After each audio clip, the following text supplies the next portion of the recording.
Today is Wednesday,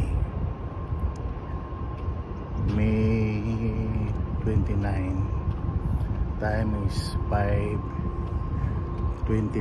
in the morning. May wakwak naman. Liwanag na, may wakwak pa.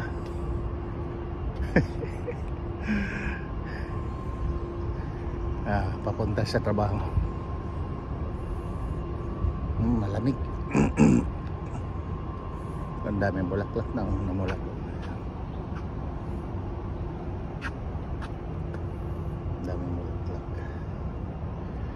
Tapos kabila rin. Going to work. Start at 6 o'clock in the morning. So yeah, this is just for today. This vlog. Thank you for watching.